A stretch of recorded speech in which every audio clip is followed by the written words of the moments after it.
इस वीडियो में डिस्कस करने वाले हैं बीएड फर्स्ट ईयर 6 पेपर का सेकंड यूनिट, जिसमें दोस्तों कुछ महत्वपूर्ण टॉपिक्स की इस वीडियो में बात करने वाले हैं। तो वीडियो को पूरा देखिएगा। चैनल पर नए हैं तो सब्सक्राइब कर लीजिए इसी तरह के और इन्फॉर्मेटिव वीडियोस के लिए। और दोस्तों इसके बाकी यूनिट्स को देखने के लिए आपको प्लेलिस्ट ऑप्शन पर जाना है। प्लेलिस्ट से आप दोस्तों कंप्लीट सारे यूनिट बाई यूनिट वीडियोज़ देख करके अपनी तैयारी अच्छी कर सकते हैं। दोस्तों सेकेंड यूनिट का पहला इंपॉर्टेंट टॉपिक आता है विद्यालय को परिभाषित कीजिए। तो विद्यालय के बारे में जानते हैं। देखिए, विद्यालय जो है एक औपचारिक संस्था है जिसमें शिक्षा प्रदान की जाती है। विद्यालय शिक्षा की औपचारिक संस्था के रूप में कार्य करता है। विद्यालय देखिए शिक्षा का महत्वपूर्ण साधन है। अब विद्यालय के अभाव में शिक्षा देना लगभग असंभव है। विद्यालय का महत्व दिन प्रतिदिन बढ़ता ही जा रहा है। विद्यालय की निश्चित उद्देश्य समाज की संस्कृति को शाश्वत बनाए रखना है। शिक्षा की एक औपचारिक संस्था के रूप में विद्यालय बालक के विकास के लिए आवश्यक उपादान प्रस्तुत करता है। इसके बाद में कुछ परिभाषाएं भी आइए जानते हैं। देखिए, ओटावे ने एक परिभाषा दी है कि विद्यालय को समाज के बालकों को विशेष प्रकार की शिक्षा प्रदान करने वाले आविष्कार के रूप में समझा जा सकता है। ड्यूवी ने परिभाषा दी है कि विद्यालय एक ऐसी विशिष्ट पर्यावरण है जहां पर जीवन के निश्चित गुण और कुछ विशेष प्रकार की क्रियाओं तथा व्यवसायों की शिक्षा इस उद्देश्य से दी जाती है कि बालक का विकास एक वांछित दिशा में हो सकेगा और एक सही दिशा में जा सकेगा। इसके बाद में रोस ने भी एक परिभाषा दी है कि विद्यालय वे संस्थाएं हैं जिनको सभ्य समाज के द्वारा इस उद्देश्य को लेकर के स्थापित किया जाता है कि समाज सुव्यवस्थित तथा योग्य सदस्यता के लिए बालकों की तैयारी में सहायता मिल सकेगी। इस प्रकार से विद्यालय वे संस्थाएं हैं जिनका निर्माण राज्य अपने उद्देश्यों की प्राप्ति के लिए करता है। विद्यालय एक ऐसा पर्यावरण होता है जहां बालकों के वांछित गुणों तथा शक्तियों का विकास किया जाता है। आगे बढ़ते हैं दोस्तों। अगला इंपॉर्टेंट टॉपिक आपके सामने है कि विद्यालय में तथा विद्यालय से बाहर प्राप्त ज्ञान में संबंध स्थापित करना है। तो देखिए, बच्चे अपने आसपास की दुनिया और लोगों से संपर्क के आधार पर अपनी समझ बनाते हैं। बच्चे अपने परिवेश से भलीभांति परिचित होते हैं और इसका उनके पास में बहुत बड़ा अनुभवों का खजाना भी होता है। बच्चा जब विद्यालय में प्रवेश करता है तो वह स्थानीय परिवेश के अंतःक्रिया करके प्राप्त ज्ञान को अपने साथ लेकर के जाता है। इसके बाद में देखिए, हम इसी का उपयोग करते हुए उसमें अवलोकन, वर्गीकरण, विश्लेषण, तर्क, अभिव्यक्ति, निष्कर्ष निकालने जैसे सीखने के सूचकों और कौशलों की जांच कर इसके विकास के अवसर बच्चों को दे सकते हैं। जैसे जंतुओं और पौधों में समानता और असमानता की समझ को विकसित करने के लिए बच्चों के अपने परिवेश और उनके अनुभवों को सम्मिलित कर सीखने सिखाने की प्रक्रिया को अर्थपूर्ण बना सकते हैं। सीखना ज्ञान के निर्माण की प्रक्रिया है। बच्चे सक्रिय रूप से पूर्व प्रचलित विचारों में उपलब्ध सामग्री गतिविधियों के आधार पर अपने ज्ञान की रचना करते हैं। आगे देखिए, सामाजिक संरचनावाद के प्रतिवादक लेव वाइगोत्स्की के अनुसार एक परिभाषा दी गई है जिसमें उन्होंने कहा है कि सीखना व ज्ञान का सृजन बच्चे के सामाजिक एवं सांस्कृतिक संदर्भ में होता है। कक्षा में बच्चे अपनी समझ अनुभव आपस में बांट करके नई समझ विकसित करते हैं। पियाजे ने भी परिभाषा दी है कि बच्चे का सीखना उसके विकास से ज़्यादा प्रभावित होता है। बच्चे अपने ज्ञान का सृजन अकेले ही करते हैं। जॉन डीवी ने परिभाषा दी है कि सीखने की प्रक्रिया में नए अनुभवों का मस्तिष्क में पुराने अनुभवों का समायोजन होता है। इस तरह से देखिए, सीखने की प्रक्रिया में व्यस्त एक बालक अपने ज्ञान का सृजन खुद करता है। बच्चों को ऐसे प्रश्न पूछने की अनुमति देना जिससे वे स्कूल में सिखाई जाने वाली चीज़ों का संबंध बाहरी दुनिया से स्थापित कर सके। उन्हें एक ही तरीके से उत्तर रटने और देने की बजाय अपने शब्दों के लिए प्रोत्साहित करना चाहिए। ये सभी बच्चे को समझ विकसित करने में छोटे किंतु बेहद महत्वपूर्ण कदम है। जो हम जानते हैं और जो लगभग जानते हैं के बीच में क्षेत्र में नए ज्ञान का सृजन होता है। प्राय ऐसा ज्ञान कौशलों का रूप ले लेता है जो स्कूल के बाहर घर अथवा समुदाय में परिष्कृत होते हैं। ऐसे सभी प्रकार के ज्ञान व शिल्पों का आदर होना चाहिए। एक संवेदनशील और समझदार अध्यापक यह जानता है और बच्चों को भलीभांति चुने हुए कार्यों व प्रश्नों में व्यस्त कर पाता है ताकि वह अपने विकास की क्षमता का अनुभव कर सके। स्कूलों द्वारा ऐसे अवसर प्रदान किए जाने चाहिए ताकि बच्चे प्रश्न पूछ करके और चर्चा एवं चिंतन करके अवधारणाओं को आत्मसात कर सके। स्वतंत्र विचार प्रक्रिया और हल करने के विविध तरीकों को प्रोत्साहित करने वाले चुनौतीपूर्ण कार्य छात्रों में स्वतंत्रता, रचनात्मकता और आत्मानुशासन को प्रोत्साहित करते हैं। सीखने के वे कार्य जो वह सुनिश्चित करने के लिए रचे जाते हैं कि बच्चे पाठ्यपुस्तकों के अलावा अन्य स्रोतों से भी ज्ञान प्राप्त करने के लिए प्रोत्साहित होंगे। इस दर्शन को संप्रेषित करते हैं कि बच्चे खुद ही खोज करके एवं प्रमाण जुटा के सीखते हैं तथा ज्ञान का सृजन करते हैं और अध्यापक या पाठ्यपुस्तक का ज्ञान पर प्रभुत्व नहीं होता है। बच्चे अपने स्वयं के अनुभवों से, घर एवं समुदाय के सदस्यों के अनुभवों से, पुस्तकालयों से और विद्यालय के बाहर अन्य स्रोतों से ज्ञान तलाश करते हैं। बच्चे जो विद्यालय से बाहर सीखते हैं उनकी क्षमताएं, सीखने का सामर्थ्य और ज्ञान जिसे वे विद्यालय लेकर के जाते हैं वह भी अधिगम की समृद्धि में बहुत महत्वपूर्ण है। यह उन बच्चों के लिए और भी महत्वपूर्ण हो जाता है जो वंचित पृष्ठभूमि से आते हैं, खास करके लड़कियों के लिए, क्योंकि उनकी दुनिया और वास्तविकताएं स्कूली ज्ञान में बहुत कम दिखलाई देती है।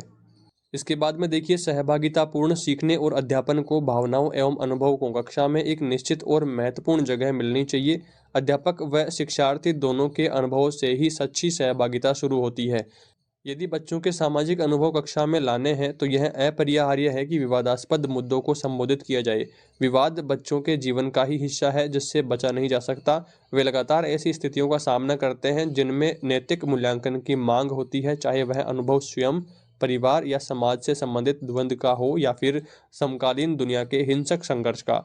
बच्चों में रुचि, शारीरिक क्षमता, भाषिक क्षमता, अमूर्तन और सामान्यकरण की क्षमता का विकास स्कूल पूर्व शिक्षा से लेकर के माध्यमिक स्तर की शिक्षा में होता है। यह समय गहन बुद्धि एवं विकास का, रुचियों एवं क्षमताओं में मूलभूत बदलाव का होता है। इसलिए पाठ्यचर्या के क्षेत्रों के चयन एवं व्यवस्थापन के प्रस्ताव को निश्चित करने के लिए यह एक बहुत ही महत्वपूर्ण आयाम है। ज्ञान के सृजन एवं पुनः सर्जन के लिए अनुभव के आधार पर भाषाई क्षमताओं एवं प्राकृतिक संचार और दूसरे लोगों के साथ अंतःक्रिया की जरूरत होती है। स्कूल में पहली बार प्रवेश करते समय बच्चा संसार के ज्ञान का सृजन करना शुरू कर चुका होता है।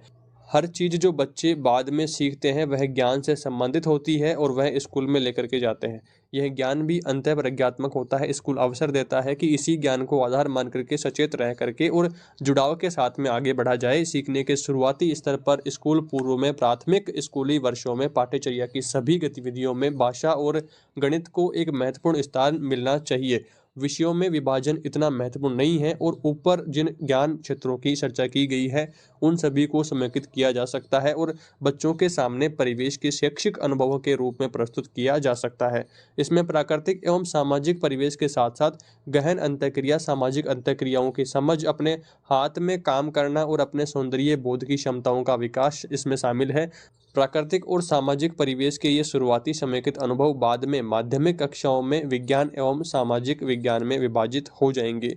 इसके बाद में दोस्तों आपको कुछ बिंदु ध्यान रखने हैं कि ज्ञान के सभी रूपों का पर्याप्त प्रतिनिधित्व समानताओं पर जोर, विशिष्टताओं और उनके व्यापक आंतरिक जुड़ाव तक महत्वपूर्ण हो जाते हैं जब विषयों की सीमा रेखा सुस्पष्ट रूप से परिभाषित होगी। उपयुक्त विवेचन से स्पष्ट है कि बालक का ज्ञान विद्यालय में दिए जाने वाले ज्ञान तक ही सीमित नहीं है, अपितु बालक का जो ज्ञान निर्माण विद्यालय से बाहर आयोजित होने वाली ज्ञान की अनेक गतिविधियों द्वारा भी होता है।